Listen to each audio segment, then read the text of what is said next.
18 வயதிற்கு கீழ் உள்ளவர்கள் நிச்சயம் பார்க்க வேண்டிய ஆவணப்படம். செக்ஸ் என்ற வார்த்தை கெட்ட வார்த்தையாக மாறியிருக்கும் தருணம் இது. ஆண் பெண் என்ற இருவேறு உடலியல் அமைப்பு பற்றிய புரிதல் இல்லாத சமூகத்தில் மேலை நாட்டு கலாச்சாரம் திணிக்கப்பட்டதன் விளைவு. உறவின் மகத்துவத்தை உணராமல் கேடு விளைவிக்கும் சமூக விரோதிகள் அதிகரித்துள்ள காலகட்டம் இது.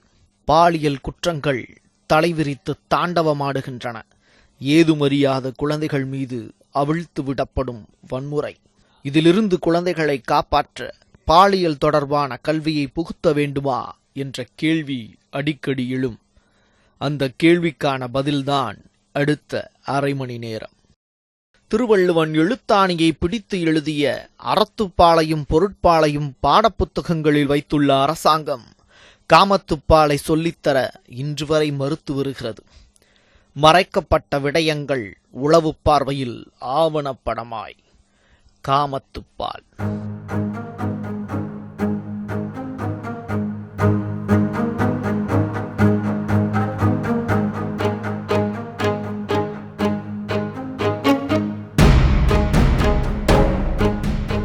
நம்ம சமூகத்துல எவ்வளவோ வித்தியாசமான மனிதர்களை தினந்தோறும் சந்திக்கிறோம். எத்தனையோ மனிதர்கள் இருந்தாலும் ஒவ்வொருவரையும் தனித்தனியா அடையாளப்படுத்துறதுக்கு உருவ அமைப்பை இயற்கை நமக்கு பரிசீலித்திருக்கு. இங்கு இயற்கை என்ற வார்த்தையை பற்றிய புரிதல் தவறாக சித்தரிக்கப்படுகிறது. ஆண் பெண்ணோடும் பெண் ஆணோடும் மட்டுமே இணைய வேண்டும் என இயற்கை வரையறுத்திருக்கிறதா என கேள்வியை ஒருவர் முன்வைக்கும் போது சற்று அதிர்ச்சியே. கேள்வி எழுப்பிய நபர் ஓரினச் சேர்க்கையாளர் யுவராஜ். ஒரு செக்ஷுவல் அட்ராக்ஷன் பார்த்தீங்கன்னா என்னுடைய சம பால் மேலே தான் எனக்கு இருக்கும். Which is K. கே அப்படின்னும் பொழுது நம்ம தமிழில் வந்து ஓரின சேர்க்கை அப்படின்ட்டு சொல்லுவோம். நம்ம எனக்கு எதுக்காக ஒரு ஆணை பிடிக்குது அப்படின்னும் பொழுது அந்த கேள்விகள் எனக்குள்ளே வந்துச்சு. அந்த கேள்விக்கான பதிலை நான் தேடும் பொழுது எனக்கு நெட்டில் நிறைய விஷயங்கள் தெரிய வந்துச்சு. இந்த மாதிரி ஆணோட உடல் உறவு கொள்வது, ஆணோட ஆண் காதல் கொள்வது. இவருக்கு முதல் பிரச்சனையே இவரோட குடும்பத்திலிருந்து தான் தொடங்கியிருக்கு. தனிமை, வெறுமை, பள்ளிக்கூடத்தில் நண்பன் மீது இருந்த பொசசிவ்னஸ். அதனால இவரோட தற்போதைய நிலை ஓரினச் சேர்க்கையாளர். பள்ளி பாட புத்தகத்துல உள்ள இனப்பெருக்கம் அப்படிங்கிற சாப்டரை ஆசிரியர்கள் நடத்தாம நீங்களே படிச்சுக்கோங்க அப்படின்னு சொல்றது ஏன்? அப்படி ஆசிரியர்கள் கற்றுத்தராமல் இருந்ததன் விளைவு, அது குறித்த விவாதம், தேடல், தவறான புரிதல். தற்போது இவர் ஓரினச் சேர்க்கையாளர். இந்த ரிப்ரொடக்டிவ் ஆர்கன்ஸ், ரிப்ரொடக்டிவ் சிஸ்டம்னுட்டு ஒரு கிளாஸ் ஒன்று சின்னதாக தான் ஒரு சின்ன ஒரு டயக்ராம் ஒன்று இருக்கும். ஆண் உறுப்பு பற்றியும் ஒரு சின்னதாக ஒரு பெண் உறுப்பு பற்றியும் டெஸ்டெஸ்டரான்ஸு, ஓவரி, அது பற்றியெல்லாம், பீனஸ் பற்றியெல்லாம் ஒரு சின்னதாக ஒரு என்ன சொல்கிறது, ஒரு பேஜுக்கும் கம்மியாக தான் இருக்கும். அதையே வந்து நம்ம டீச்சர்ஸ் எல்லாம் வந்து ஸ்கிப் பண்ணிடுவாங்க. பல இடங்களில் வந்து இது வந்து ரிப்ரொடக்டிவ் சிஸ்டம், இதை பற்றி நீங்கள் படிச்சுக்கோங்க அப்படின்ட்டு படிச்சுட்டு அவ்வளோதான் ஸ்கிப் பண்ணிடுவாங்களே தவிர, அந்த சமயத்தில் வந்து நாங்கள்லாம் சக ஆண்கள் சக பெண்களோட பேசிக்க மாட்டோம். அந்த சமயத்தில் 10th 11th படிக்கும்பொழுது ஆண்களோட பேசிப்போம். என்னடா மச்சான் இதெல்லாம் எதுவுமே பேசவே மாட்டேங்கிறாங்களே அப்படின்னும் பொழுது அந்த இடத்துல நாங்கள் நிறைய யோசிக்க ஆரம்பித்தோம். திருநங்கை, திருநம்பி அப்படின்னா யாரு? அவங்கள சாதாரணமான மக்களோடு மக்களா பார்க்கக்கூடிய மனோபாவம் இன்னமும் நம்ம சமூகத்துல வரல. அதுக்கு பல உதாரணங்கள் இருக்கு. பள்ளிக்கூடங்கள்ல திருநங்கைகள் நடத்தப்படக்கூடிய விதம். ஆண்களுக்கான டாய்லெட்டுன்னு தனியா இருக்கு, பெண்களுக்கான டாய்லெட்டுன்னு தனியா இருக்கு. ஆனா திருநங்கைகளுக்கு, ஒரு திருநங்கையோ ஒரு திருநம்பியோ இருக்கிறாங்க அப்படின்னா அவங்க 8 மணிக்கு ஸ்கூலுக்கு போகிறதுக்கு முன்னாடி அவங்க வீட்டில் பாத்ரூம் யூஸ் பண்ணிட்டு போவாங்க. மற்றபடி ஸ்கூலுக்கு போனதுக்கப்புறம் ஈவினிங் 4:30 எப்படா ஸ்கூல் முடியும், ஸ்கூல் முடிஞ்சோடனே நேராக எப்போ வீட்டுக்கு ஓடுவோன்னு சொல்லிட்டு தான் இருப்பாங்க. ஏன்னா ஸ்கூல் முடிஞ்சதுக்கு அப்புறமா வீட்டுக்கு போய் தான் மறுபடியும் அந்த பாத்ரூமை யூஸ் பண்ண போகிறாங்க. ஏன் அப்படின்னா உடலியல் ரீதியாகவும் மன ரீதியாகவும் நான் வந்து அங்கே அப்யூஸ்க்கு உள்ளாகப்படுகிறேன். ஏன்னா நான் ஸ்கூல் டயத்தில் பாத்ரூமுக்கு போகும்போது மற்ற ஸ்டூடெண்ட்ஸ் எல்லாருமே இருக்கிறாங்களே, உனக்கு என்ன இருக்குது, இவனுக்கு கீழே என்ன இருக்குது அப்படிங்கிறத எட்டி பார்க்குறாங்க. இந்த மாதிரியான அப்யூசஸ் நடந்துட்டு தான் இருக்குது. அது மட்டும் இல்லாமல் வெர்பல் அப்யூஸ்க்கு உள்ளாக்கப்படுறாங்க. இது ஒரு பக்கம்னா, இன்னைக்கு வரைக்கும் பள்ளிக்கூடங்கள்ல எவ்வளவு திருநங்கைகள் இருக்காங்க அப்படிங்கிற புள்ளி விவரமோ அவங்கள பத்தின புரிதலோ அரசுக்கு இல்லை.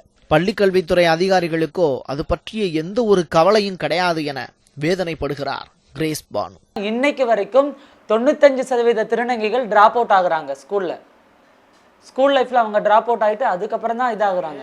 இப்போ திருநங்கைகளுடைய வாழ்க்கை முறையை பொறுத்த வரைக்கும் 2009 தமிழக அரசு நம்ம நலவாரியத்தின் மூலமாக மாற்றுப்பாலினத்தோருக்கான ஒரு கணக்கெடுப்பு நடத்தினாங்க. அந்த கணக்கெடுப்பு 2009 நடத்தப்பட்டது. இப்போ 2017 அந்த கணக்கெடுப்பு படி பார்த்தோம் அப்படின்னா ஆஸ்பர் கவர்மெண்ட் ரெக்கார்டு படி தமிழகத்தில் 2438 திருநங்கைகள் தான் இருக்கிறாங்க அப்படின்னு கவர்மெண்ட் ரெக்கார்ட்ஸ் வந்து சொல்றாங்க. பள்ளி படிக்கிற திருநங்கைகளை அவங்க வரையறுக்கலையே. இன்னைக்கு வரைக்கும் இந்தியா சுதந்திரம் அடைஞ்சு 69 வருடங்களுக்கு மேல் ஆகியும் தீண்டாமை கொடுமையை அனுபவிச்சு கொண்டிருக்கின்ற ஒரு சமூகம் யாரு அப்படின்னா திருநங்கை சமூகம் தான். அது எங்க இருந்துன்னா பள்ளி படிக்கிற காலத்துல இருந்து. உலகத்தின் மூளை முடுக்குகளிலெல்லாம் எய்ட்ஸ் நோய் பற்றி பரவலாக பேசத் தொடங்கிய போது இங்கு பாதிக்கப்பட்டவர்களுக்கு சிகிச்சை, பாதுகாப்பான உறவு முறை பற்றிய விழிப்புணர்வு பரப்பப்பட்டது. அதே நேரத்தில் எய்ட்ஸ் பற்றிய புரிதலை மாணவர்களுக்கு ஏற்படுத்த பள்ளிகளிலும் கல்லூரிகளிலும், அதாவது 9ஆம் வகுப்புக்கு மேற்பட்டவர்களுக்கு HIV பற்றி விளக்கப்பட்டது. விளைவு, பாடம் சொல்லிக் கொடுத்த ஆசிரியர்களுக்கு மாணவர்கள் வைத்த பெயர் எய்ட்ஸ் டீச்சர். இதுதான் இன்னைக்கு இருக்கிற பள்ளிக்கூடங்கள்ல உள்ள நிலை. பெண்கள் வகுப்பிலே ஆண்களும் ஆண்கள் வகுப்பிலே பெண்களும் இதை கற்றுத்தருவதற்கு ஒரு திறந்த மனதோடு முடியலை. ரொம்ப கூச்சப்படுறாங்கன்னு தான் சொல்ல முடியும், வெறுக்கிறாங்கன்னு சொல்ல முடியாது. ஐயோ அவங்க என்னமோ நினச்சிக்குவாங்களே அப்படின்னு சொல்லுவாங்க. இப்போ நான் கூட சயின்ஸ் நடத்தியிருக்கிறேன் சின்ன வகுப்புகளில். இந்த இனப்பெருக்கம் அதெல்லாம் வரும்பொழுது நான் போர்டை பார்த்துக்கிட்டே சொல்லிகிட்டே போவேன். போர்டில் ஏதாவது எழுதுகிற மாதிரியே சொல்லிக்கிட்டே போவேன். அங்கே பெண்கள் இருந்தாங்கன்னா அந்த பெண்கள் அங்கே ஒரு சலசலப்பு ஏற்படும் ஆண்களுக்கும் பெண்களுக்கும் மத்தியில். கடந்த 20 வருடங்களா நம்ம சமூகத்துல அதிகமா உச்சரிக்கப்படக்கூடிய ஒரு வார்த்தை பள்ளிக்கூடங்களில் பாலியல் கல்வி தேவை. இன்னமும் இது செயல்பாட்டிற்கு வராத ஒரு கல்வி முறையாகவே உள்ளது. இது தேவையா இல்லையா என கேள்வி எழுப்பினால் இல்லை என்ற பதிலே முதலில் கேட்க முடிந்தது. நம்ம தமிழ்நாட்டில் செக்ஸ் எஜுகேஷனுங்கிறது அன்னெசரி. மற்ற நாடுங்களை நம்ம கம்பேர் பண்ணுறதுக்கு முன்னாடி அங்கே வந்து பப்ளிக் பிளேஸ்லேயே கிஸ் பண்ணிப்பாங்க, நம்ம ஊரில் பண்ணிக்க முடியாது. ஸோ அதெல்லாம் வந்து அடாப்ட் பண்ண முடியலை. நம்மளால எப்படி செக்ஸ் எஜுகேஷன் மட்டும் நம்மளால அடாப்ட் பண்ண முடியும்? இது பேசக்கூடாத ஒரு விஷயம். இதை சொன்னவர் ஒரு வயதான தாத்தா. ஒரு கட்டத்தில் இவர் உதிர்த்த வார்த்தைகள் சொல்லித் தெரிவதில்லை, மன்மத வித்தை என்றார். 2007 பார்த்தீங்கன்னா ஒரு கணக்கெடுப்பு நம்முடைய குழந்தைகள் மற்றும் பெண்கள் நலத்துறை அமைச்சகம் ஒரு புள்ளி விவரம் சொன்னாங்க. 53 விழுக்காடு ஆண்கள் குழந்தைகளும் 47 விழுக்காடு பெண் குழந்தைகளும் இந்த பாலியல் வன்கொடுமைகளால் பாதிக்கப்படுகிறார்கள் என்று சொன்ன பிறகும் கூட அதுக்கு பிறகு நம்ம சிந்திக்கவே இல்லை. இதில் இருவேறுபட்ட கருத்துக்கள் இருக்கின்றன. என்ன சொல்கிறாங்கன்னா, நம்மெல்லாம் சின்னதில் சாதாரணமாக சொல்வது சொல்லி தெரிவதில்லை மன்மதக்கலை என்று சொல்வார்கள். குழந்தைகள் மீதான பாலியல் குற்றங்கள் சமீப காலமாக படுபயங்கரமாக சமூக விரோதிகளால் கட்டவிழ்த்து விடப்படுகின்றன. புள்ளி விவரங்களோ பாலியல் தொடர்பான புரிதல் இல்லாதவர்கள், மனரீதியான அழுத்தம் உள்ளவர்கள், இயலாமையை மறைக்க முற்படுபவர்கள் பாலியல் குற்றங்களில் அதிகம் ஈடுபடுவதாக கூறுகின்றனர் சமூக செயற்பாட்டாளர்கள். முன்னொரு காலங்களில் வந்து பார்த்தோம்னா 5 வயசுலேருந்து தான் ஸ்கூலுக்கு அனுப்பிச்சிட்டு இருந்தோம். இன்றைக்கி அப்படி இல்லை. அந்த குழந்தை அம்மா அப்பான்னு சொன்ன உடனே போகிற முதல் இடம் பள்ளிக்கூடமாக இருக்குது. அப்போது வெளி உலகத்தோட தொடர்பு எப்போ ஆரம்பிக்குதோ அந்த இடங்கள்லேயே நம்ம சொல்ல வேண்டிய ஒரு விஷயம் ஆகிடுது. யாருமா என்னை தொடுவா? ஏன்னா எனக்கு தெரிந்த என்னோட பணியாற்ற ஒரு மருத்துவரோட குழந்தை கேட்டிருக்கு, யார் என்னை தொடுவா, யாராவது என்னை தொடுவாங்களா அந்த மாதிரி. அப்போ அந்த மாதிரி கேள்விகளுக்கும் நம்ம பதில் சொல்லணும். இந்த மாதிரி உன்னை தெரியாத ஆண்களாக இருக்கலாம், தெரிந்த ஆண்களாக இருக்கலாம், தெரிந்த பெண்களாக இருக்கலாம், யாராக வேணால் இருக்கலாம். உனக்கு இந்த இந்த இடங்களில் உன்னுடைய பிடிக்காத இடங்களாக இருக்கலாம், இல்லை உனக்குன்னு ஒரு ப்ரைவேட் பார்ட்டுன்னு சொல்லி கொடுக்குற இடங்களில் உன்னோட மார்பங்களாக இருக்கட்டும், பெண் உறுப்பையாக இருக்கட்டும், ஆண் உறுப்பையாக இருக்கட்டும், யாரும் தொட அனுமதிக்கக்கூடாது. அது தெரிஞ்சவங்க தெரியாதவங்க யாராக வேணா இருக்கலாம்னு அந்த குழந்தைங்களுக்கு கொஞ்சம் தெளிவுபடுத்தணும். குழந்தைகளுக்கு பாலியல் கல்வி தேவையா இல்லையா என பெற்றோர்களிடமும் ஆசிரியர்களிடமும் கேள்வி முன்வைத்தோம். ஆனால் அவர்களுக்கு முன்னதாக நம் சமூகம் மதத்தின் கோட்பாடுகளால் பின்னி பிணைந்திருக்கிறது. இந்து சமயமும் இஸ்லாம் மற்றும் கிறிஸ்தவ மதத்தின் கோட்பாடுகளே இங்கு கல்வியையும் பாடத்திட்டத்தில் எது இடம்பெற வேண்டும் எது வேண்டாம் என்பதை தீர்மானிக்கிறது. பாலியல் கல்வி பற்றி மதச்சார்புடையவர்களின் கருத்து என்ன என்பதே இங்கு அவசியமாகிறது. இந்து மத கோயில்கள் ஒரு பல்கலைக்கழகம். அறிவியல் ரீதியாக தனி மனிதனின் வாழ்க்கைக்கு தேவையான அனைத்து பாடங்களையும் கோயில்கள் மூலமாக கற்றுத்தருகிறது. அப்படிப்பட்ட இடத்திற்கு செல்லும் நாங்கள் எப்படி பாலியல் கல்விக்கு தடையாக இருப்போம் என கூறியவர் அர்ஜுன் சம்பத். காமசூத்திரம் போன்ற நூல்கள் வேதங்களுக்கு நிகராக போற்றப்படுகின்ற நூல்கள். இந்த காமசூத்திரம் என்கிற நூலை எழுதியவர் ஒரு முனிவர். காமசூத்திரத்திலே சொல்லப்பட்டிருக்கின்ற அத்தகைய அந்த செக்ஸ் கல்வி என்பது கோவில்களிலே சிற்பங்களாக வடிக்கப்பட்டிருக்கிறது. நம்முடைய ஒரிசா மாநிலத்திலே சூரியனார் கோவில் இருக்கிறது, கொனார்க் டெம்பிள். அங்கே போய் பார்த்தீங்கன்னா, ஒரிசா மாநிலம் எதுக்கு, நம்ம தமிழ்நாட்டிலேயே பல கோவில்களில், நம்முடைய கும்பகோணத்திலே குடந்தை சாரங்கபாணி கோவில்களிலே, இன்னும் பல்வேறு விதமான கோவில்களிலே, கோபுரங்களிலே இந்த காம கலைகள், காமசூத்திரம் அங்கே சிற்பங்களாக வைக்கப்பட்டிருக்கிறது. ஆக காமம் என்பது ஏதோ இந்து மதத்திலே வெறுக்கப்பட்டது, காமம் என்பது இந்து மதத்திலே விலக்கப்பட்டது, ஒதுக்கப்பட்டது, பாவச் செயல் என்று எந்த இடத்திலும் நாம் குறிப்பிடவில்லை. பள்ளிக்கூடங்களிலே, கல்லூரிகளிலே நம்முடைய இந்த செக்ஸ் குறித்த கல்வி இடம்பெற வேண்டும். உருவ வழிபாடு தேவையில்லைதான், ஆனால் அடுத்தவர்களின் உணர்வுக்கு நிச்சயம் மதிப்பளிக்கிறோம். அதே நேரத்தில் பாடத்திட்டத்தில் எது இடம்பெறப் போகிறது என்பதும் முக்கியம். காமத்துப்பாலை கற்றுத்தர இஸ்லாத்தில் தடையில்லை என ஆணித்தனமாக முழங்கினார் மௌலியம் சேகு அப்துல்லா ஜமாலி. பொதுவாக மக்கள் என்ன நினைக்கிறாங்கன்னு சொன்னால், உடலுறவின் போது ஆணும் பெண்ணும் எவ்வாறு நடந்து கொள்ள வேண்டும் அதை தான் சொல்லித்தர போகிறாங்க என்று தான் நினைக்கிறாங்க. அதனால தான் இந்த கல்வியெல்லாம் அங்கே சொல்லிக் கொடுக்குறது அப்படி நினைக்கிறாங்க. உண்மையிலே இந்த கல்வியுடைய நோக்கமும் திட்டமும் இதுதான் என்றால் கூடாது என்பது தான் சரி, அதில் சந்தேகமே கிடையாது. ஆனால் பாலியல் கல்வி அப்படிங்கிறது இது அல்லாமல் விழிப்புணர்வு ஏற்படுத்துகின்ற மேட்டர்களும் இருக்குது. உதாரணத்துக்கு மாதவிடாய் சம்மந்தப்பட்ட மேட்டை சொல்லிக் கொடுப்பது, இது ஒவ்வொரு பெண்ணும் விரும்புகிறாங்க. அது அவங்க துறை சம்மந்தமாக இருக்கிறதுனால இது விரிவான அமைப்பில் இந்த தகவலை தெரிந்து கொள்ளணுன்று குர்ஆனில் கூட இது சொல்லித்தரப்படுகிறது. உதாரணத்துக்கு சொல்கிறதா இருந்தால், ஒரு கணவன் தனது மனைவியோடு மாதவிடாய் நேரத்திலே தாம்பத்திய உறவில் ஈடுபடக்கூடாது என்று குர்ஆனை போதிக்கிறது. அதனால் குர்ஆன் பாலியல் கல்வியில் மக்கள் விரும்பாத ஒன்றை போதிக்கிறதுங்கிறதல்ல, இது மக்களுக்கு தேவையான ஒன்றை தான் சொல்லித் தருகிறது. இந்த மாதிரி விஷயங்களை இந்த கல்வியில் கொண்டு வரலாம், சந்தேகமே இல்லை. இன்று நேற்றல்ல, கடந்த 60 ஆண்டுகளுக்கும் மேலாக மதத்தை கடந்து அனைத்து மக்களுக்கும் கல்வியை கொடுத்தது கிறிஸ்தவ மதம். பள்ளிக்கூடங்களில் நல்லொழுக்கத்தையும், அதே மாணவன் திருமணத்திற்கு முன் கற்க வேண்டிய அனைத்து பாடங்களையும் கத்தோலிக்க திருச்சபை அங்கீகரித்தே வழிநடத்துகிறது. அதனால் கிறிஸ்தவ மதத்திலும் பாலியல் கல்வி கற்றுத்தர தடையில்லை. அதற்கான குரல் சென்னை லயோலா கல்லூரியில் ஒலித்தது. பாலின கல்வியை முதல்ல தமிழகத்தில் அறிமுகப்படுத்தி ஆழப்படுத்தியதே கிறிஸ்தவம் தான். சின்ன சின்ன வகுப்புகள், அந்த மறைக்கல்வி வகுப்பில் மாணவர்களை இது மாணவியர்கள்லாம் சிறுவர்கள் சிறுமியர்கள் எல்லாம் ஒன்றா உட்கார வச்சு பொதுவாக அவர்களுக்கு பாடங்கள் எடுப்பது, குறிப்பாக அந்த மறைக்கல்வி வகுப்பில் சரி, நல்லொழுக்க கல்வியிலையும் சரி, அதில் பார்த்தோம்னா இந்த ஆணும் பெண்ணை பற்றி, இந்த உடலை பற்றி ஒரு புதிய ஒரு பார்வையை கொடுக்கக்கூடிய ஒரு நல்ல ஒரு கல்வியாக இருந்ததாக பார்க்குறேன். பாலின கல்வி ஒவ்வொரு பருவத்துக்கு ஏற்றது மாதிரி கொடுக்கணும். அது பார்த்திங்கன்னா சிறார்கள் மத்தியில் சின்ன பிள்ளைங்க இருக்கும்போது அவங்களுக்கு கொடுக்கறது எப்படி கொடுக்கலாம், இளைஞர்களுக்கு எப்படி கொடுக்கலாம், திருமணம் ஆக போகிறதுக்கு முன்னாடி எப்படி கொடுக்கலாம், திருமணம் ஆனதுக்கு அப்புறம் எப்படி கொடுக்கலாம், இந்த மாதிரி ஒவ்வொரு பருவநிலைக்கு ஏற்றவாறு கத்தோலிக்க திரு அவையில், குறிப்பாக கிறிஸ்துவ மதத்திலே உள்ள ஆலயங்களிலே மிக சிறப்பான கல்வியை கொடுத்துக்கிட்டு இருக்காங்க. மதமே வேண்டாம்னு மறுதளிக்கிறவங்க, அதாவது பகுத்தறிவாளின்னு தன்னை சொல்லிக்கிறவங்க கூட பாலியல் கல்வியோட தேவையை ஆரம்பத்திலிருந்து முன் வச்சுக்கிட்டு தான் இருக்காங்க. அதற்காக தொடர்ந்து குரல் கொடுப்பவர்களில் முதல் வரிசையில் நிற்கிறார் ஓவியா. சிலர் என்ன கேட்குறாங்க, காக்கா குருவிக்கெல்லாம் யாராவது வகுப்படுத்துதா, அவங்களுக்கு அதுக்கெல்லாம் தெரியுதா அப்படின்னு கேட்குறாங்க. காக்கா குருவிக்கிட்ட இந்த மாதிரி ஒரு ஃபேமிலி இன்ஸ்டிடியூஷனே இல்லை, இந்த மாதிரியான சமூக நிறுவனமே இல்லை, அவங்களுக்கு எந்த கட்டுப்பாடும் இல்லை. அதனால் அவங்க இதை பற்றியெல்லாம் தெரிஞ்சுக்கணுங்கிற அவசியம் இல்லை. அங்கே சுரண்டல், ஏமாத்துறது அப்படிங்கிற நிலைமைகளே கிடையாது. அவைகளுக்கு இதெல்லாம் தேவையில்லை, இயல்பாக அது நடக்கிற மாதிரி நடக்கும். ஆனால் இங்கே அப்படி இல்லையே. அதே போல் செயற்கையான தூண்டுதல்களும் விலங்கினத்தில் கிடையாது. ஆனால் மனித சமூகத்தில் அப்படி இல்லை. ஒரு பக்கம் பாலியலை தடை செய்து கொண்டே, பாலியலுக்கான சுதந்திரத்தை தடை செய்து கொண்டே, இன்னொரு பக்கம் பாலியல் வேட்கையானது இந்த சமூகத்தில் தூண்டப்பட்டு கொண்டே இருக்குது, தொடர்ச்சியாக தூண்டப்பட்டு கொண்டே இருக்கிறது. இன்றைய நிலையில் பார்த்திங்கன்னா ஒரு அறிவியல் பாடத்தில் கூட, உயிரியல் பாடங்களில் கூட பாலியல் சார்ந்த சப்ஜெக்ட் வருகின்ற பொழுது, அத்தியாயங்கள் வரும் பொழுது இதை நீங்களே படிச்சுக்கோங்கன்னு சொல்கிற ஆசிரியர்கள் தான் நிறைய இருக்கிறாங்க.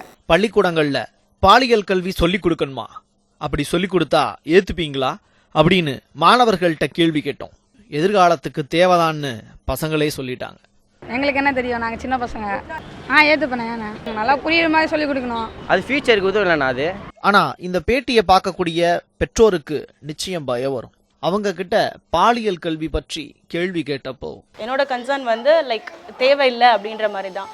பிகாஸ் ஏன் அப்படி சொல்கிறேன் அப்படின்னா, நம்ம வளர்ந்த விதம் எப்படி இருக்கும் அப்படின்னா, like we started from village then we came to town, அந்த மாதிரி தான். பாடத்திட்டமாக கொண்டு வந்துட்டாங்க அப்படின்னா லைக் அது ஒரு நெகட்டிவ் இமேஜ் மாதிரி தான் லைக் எனக்கு தோணுது. பிகாஸ் நான் ஏற்கனவே சொன்ன மாதிரி எதை வந்து ஓப்பனாக சொல்லிக் கொடுக்கணுமோ அதை தான் ஓப்பனாக சொல்லிக் கொடுக்கணும். எது like we have to no need அப்படின்னா நோ நீட். பயம் ஜாஸ்தி தான் ஆயிருக்கு. ஸோ சேஃப்டி ஒரு பெரிய கன்சர்னாக இருக்குது. அதனால நான் நினைக்கிறேன் இந்த செக்ஷுவல் எஜுகேஷன் அவேர்னஸ் குழந்தைங்களுக்கு அந்தந்த ஏஜுக்கு அப்ரோப்ரியேட்டாக எவ்வளோ அவளால் அண்டர்ஸ்டாண்ட் பண்ண முடியுமோ, அப்சர்வ் பண்ண முடியுமோ, அது மாதிரி சம்திங் பேசிக் ஏதாவது சொல்லி தான் கொடுக்கணும். அவ்வளோ தூரம் குழந்தைகளுக்கெல்லாம் நம்மளே வந்து ஆரம்பத்தில் சொல்லித்தர வேண்டிய அவசியம் இல்லை. நம்ம நாட்டில் இது வரைக்கும் எத்தனையோ ஜெனரேஷன் ஆஃப்டர் ஜெனரேஷன் பசங்க நம்ம எல்லோரும் வளர்ந்துருக்குறோம், எல்லாம் இது பண்ணிக்கிறோம். அதாவது I want to stress one thing, இந்த சொல்லுவாங்கள்ல சேரிட்டி ஸ்டார்ட்ஸ் அட் ஹோம் அப்படிங்கிற மாதிரி நம்மளுடைய நல்ல ஒழுக்கங்கள், நல்ல பழக்க வழக்கங்கள் எல்லாமே வீட்டில் இருந்து தான் ஆரம்பிக்குது. ஸோ பேரண்ட்ஸ் ஷுட் எஜுகேட் முதல்ல ஃபஸ்ட்டு. அதுலேருந்து இது பண்ணாலே அப்புறமேல it is being cultivated by the teachers. பள்ளிக்கூடங்களுக்கு முன்னாடியே அந்தந்த வீடுகள்ல இருந்தே பாலியல் கல்வி பேசப்பட தொடங்கிருது. அப்பாவும் அம்மாவும் தான் குழந்தைங்களுக்கான முதல் டீச்சர். அவங்க என்னெல்லாம் சொல்லி கொடுக்கலாம், இதெல்லாம் சொல்லி கொடுக்க கூடாது. ஏன்னா குழந்தைங்க முன்னாடி கெட்ட வார்த்தை பேசுறது தொடங்கி அவங்க முன்னாடி உடை மாற்றி அந்தரங்கத்தை அம்பலப்படுத்துவது முதலில் பெற்றோர்கள் தான். இப்போது 4 வயசு 3 வயசு ஆகும்போது அவங்களுக்கே தெரியும் மேல் parts are different, private parts are different, female private parts are different. அவங்களுக்கே புரிய ஆரம்பிக்கும். அந்த க்யூரியாசிட்டி வரும்போது நம்ம அதை டப்புன்னு மூடாமல் திட்டாமல் you try to explain them that boy you play with your dresses on or you நம்ம சேஞ்ச் பண்ணும்போது you should close your doors and change. அது ஸோ வளர வளர அது நேச்சர் கற்றுக் கொடுக்கும். புரிய வைக்காமல் நம்ம டப்புன்னு வந்து திட்டி அதை அங்கேயே க்ளோஸ் பண்ணிடுவோம். I think that's where it stops. ஏன்னா அவங்க நம்ம அதை டப்புன்னு மூடிட்டோம்னா அவங்க ஒரு சரியான இடத்துல போய் கற்றுக்க மாட்டாங்க. திரைப்படங்களும் இன்டர்நெட்டும் சொல்லிக் கொடுக்காததையா நம் பிள்ளைகளுக்கு நாம் சொல்லித்தர போகிறோம்னு சொல்லக்கூடிய பெற்றோர்களும் இருக்கத்தான் செய்கிறாங்க. கிராமப்புற மாணவர்களுக்கு தான் செக்ஸ் கல்வி முக்கியம் தேவை. அதே நேரத்தில் கோ எஜுகேஷன் அப்படிங்கிறது இங்கே முக்கியத்துவம் வாய்ந்ததாக கருதப்படுது. இதில் அதிகமாக பாதிக்கப்படுறது கிராமத்து பிள்ளைகள். ஏன்னாக்கா அவங்க அம்மா அப்பாவுக்கு வந்து அது சொல்லிக் கொடுக்கணும் அவசியம் இல்லைன்ற மாதிரி அவங்க நிறைய பேர் ஃபீல் பண்ணுறாங்க. பட் ரொம்ப அவசியமானது. ஸ்கூலில் சொல்லி கொடுக்குறாங்கன்ற போது டீச்சர் சொல்லும்போது காது கொடுத்து கேட்பாங்க. அது வந்து ஒரு முக்கியமான காரணமாக நான் ஃபீல் பண்ணுறேன். அதாவது விஷுவல்லையோ லெசன்ஸாக இல்லைன்னா கூட விஷுவலில் பசங்களுக்கு சொல்லிக் கொடுக்கறது ரொம்ப ரொம்ப நல்லது. பீரியட்ஸ் டைமு அந்த மாதிரி அந்த ஃபீலிங்ஸ்லாம் அதுங்களுக்கு இருக்கும். அதெல்லாம் மிஸ்ஸுக்கு தெரியும், மாஸ்டருக்கு தெரிய வாய்ப்பு இருக்கு. கிளாஸ்ல பெண் குழந்தைகளையும் ஆண் குழந்தைகளையும் ஒன்னா உட்கார வச்சு பாலியல் கல்வி சொல்லி கொடுக்கறதுல என்ன பிரச்சனைன்னு சொல்றாரு பிரின்ஸ் கஜேந்திர பாபு. வகுப்பறையில் 1ஆம் வகுப்பிலிருந்தே அமரும் பொழுதே எல்லா பாலினத்தவரும் கலந்து உட்காரக்கூடிய ஒரு சூழலை வந்து உட்கார வைக்கிறது. அதாவது நீயும் நானும் வேறு இல்லை அப்படின்னு உணரச் செய்வது. இதற்கு அப்போ எக்ஸ்ட்ரா கேர் தேவைப்படுது. அப்போ டெக்ஸ்ட் புக்கை ஏசி ரூமில் உட்காந்து எழுத முடியாது. டெக்ஸ்ட் புக்கை எழுதக்கூடியவங்க யார் பாடநூல் எழுதுகிறாங்களோ அவங்க கள அனுபவம் பெற்ற ஆசிரியர்களாக இருக்கணும். அந்த ஆசிரியர்களுக்கு இந்த புரிதல் இருக்கணும், இந்த இன்புட்ஸ் இருக்கணும். பாலியல் கல்வி சொல்லிக் கொடுக்கலாம், ஆனா எதுல இருந்து தொடங்குறது, எதை சொல்லிக் கொடுக்கணும்? குழந்தைங்க கேள்வி கேட்டா எதை அப்புறமா சொல்றேன்னு சொல்லணும். ஏன்னா பள்ளிக்கூடத்துல பாடத்திட்டம் வைக்கிறதுக்கு முன்னாடி அப்பா அம்மாட்ட குழந்தைகள் பல கேள்விகள் முன்வைக்கிறாங்க. அந்த கேள்விகளுக்கு பதில் சொல்ல முடியாம திணறக்கூடிய பெற்றோரோட வரிசையில திருவாளர் ஃபெட்ரிக் அவர்களும். எனக்கு 5 வயசில் பையன் இருக்கான். இப்போ இவனுக்கு நான் பாலியல் கல்வியை நான் சொல்லித்தரணும்னு நினைக்கும் போது நான் என்னையை வச்சு தான் என்னை ஜட்ஜ் பண்ண முடியும். 5 வயசு குழந்தை வந்து உங்கள்கிட்ட வந்து செக்ஸ்னா என்னப்பா அப்படின்னு உங்கள்கிட்ட வந்து கேட்கும்போது உங்களோட முதல் பதில் என்னவா இருக்கும்? இல்லை, எனக்கு பதில் என்ன சொல்கிறதுமே தெரியல. 5 வயசு குழந்தைக்கு வந்து செக்ஸ் அப்படின்னு கேட்கும்போது என்ன சொல்கிறதுன்னு தெரியல. இன்னும் கொஞ்சம் பெரிய பையனாக வந்ததுக்கப்புறம் சொல்லலாமான்னு சொல்லிட்டு ஏதாவது வேறு ஏதாவது மலுப்பான பதில் சொல்லலாமான்னு தான். எப்படி நீங்கள் ரியாக்ட் பண்ணுவீங்க?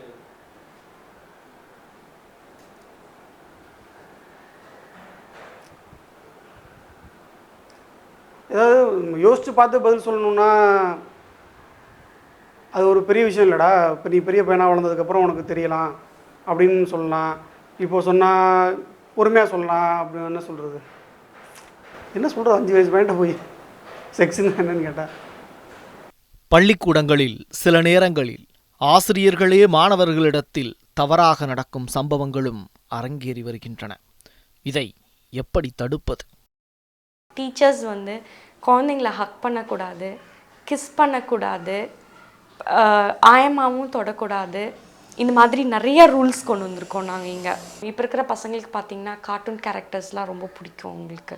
ஸோ அவங்களோட ஃபேவரட் கேரக்டர்ஸ் மூலயமா நம்ம சொல்கிற விதத்தில் சொன்னோம்னா பசங்க வந்து அப்படியே ரெஜிஸ்டர் பண்ணிவிட்டு அதுபடி தான் ஃபாலோ பண்ணுறாங்க இப்போ பசங்க. எல்லா ஸ்கூல்ஸ்லேயும் ஃபாலோ பண்ணுறது கிடையாது. இந்த மாதிரி ஃபாலோ பண்ணால் ரொம்ப நல்லது. இப்பிரச்சனை தொடர்பாக மருத்துவர்கள் கொடுக்கும் கவுன்சிலிங் யாருக்கு தேவை? குழந்தைகளுக்கா, பெற்றோருக்கா, இல்லை ஆசிரியருக்கா? எக்ஸ்ட்ரீமாக ஒரு குழந்தை வந்து ஒரு 5 வயசு குழந்தை நான் ஸ்லீவ்லெஸ்ஸே போட்டுக்க மாட்டேன், எனக்கு வந்து ட்ரெஸ்ஸு கால் தெரிகிற மாதிரி, ஒரு 4 வயசு எல்கேஜி படிக்கிற குழந்தை, யூகேஜி படிக்கிற குழந்தை ஸ்லீவ்லெஸ் நான் போட்டுக்க மாட்டேன், நான் வந்து எனக்கு முட்டி தெரியுது, நான் பண்ண ஒரு சின்ன ஒரு ஃப்ராக் கூட அந்த குழந்தை போட்டுக்காது. ஸோ எனக்கு அந்த மாதிரி இருக்கும்போது அது எக்ஸ்ட்ரீம் இல்லைங்களா? அது அந்த குழந்தைக்கு அவ்வளோ தூரம் மைண்டில் பாடியில் அந்த மாதிரி ஒரு தாட்டை, ஏதோ ஒரு தாட்டை நம்ம கொண்டு வந்திருக்கோம் அப்படிங்கிறது நாட் நீடட். ஏதோ ஒன்று நடந்து போச்சு, அதை இனிமேல் நம்ம மறைச்சிடலாம், அம்மா அப்பாட்ட சொல்ல வேண்டாம். ஏன்னா ஒரு பயம் இருக்கும், நம்ம பண்ணது தப்புங்கிற குற்ற உணர்ச்சி ஒரு பக்கம் இருக்கும். அதே பள்ளிக்கூடங்களில் நீங்கள் ஒரு கவுன்சிலர் வச்சோ இல்லை அவங்களுக்குன்னு ஒரு செக்ஸ் எஜுகேஷன் பற்றி ஒரு கிளாஸ் வச்சிங்கன்னா வெளிப்படையாக நிறைய விஷயங்கள் கேட்பாங்க. பாடத்திட்டத்தை எழுதுவதற்கு, பாடநூலை எழுதுவதற்கெல்லாம் ஏற்கனவே குழுக்கள் போட்டு அந்த குழுக்கள் இயங்கிக்கிட்டு இருக்கு. அந்த குழுக்களிடம் இந்த தகவல்களை நாம் கொடுக்கணும். கொடுத்த பிறகு இதை வகுப்பறைக்கு போவதற்கு ஆசிரியர்களுக்கு ஒரு புரிதல் வகுப்புகளை எடுக்கணும், சென்சிட்டைசேஷன் ப்ரோக்ராம் வந்து எடுக்கணும். பாலியல் கல்வி பள்ளிக்கூடங்களில் அவசியம் தேவை என்பது சமூகத்தில் உள்ள அனைவரின் கருத்து. கருத்து சொல்ல மட்டுமே மக்களுக்கு உரிமையுண்டு. அதனை அமல்படுத்துவது தமிழக அரசின் கீழ் இயங்கும் பள்ளிக்கல்வித்துறை வசமே உள்ளது. நல்லது நடக்கட்டும், நடப்பவை நல்லவையாகட்டும்.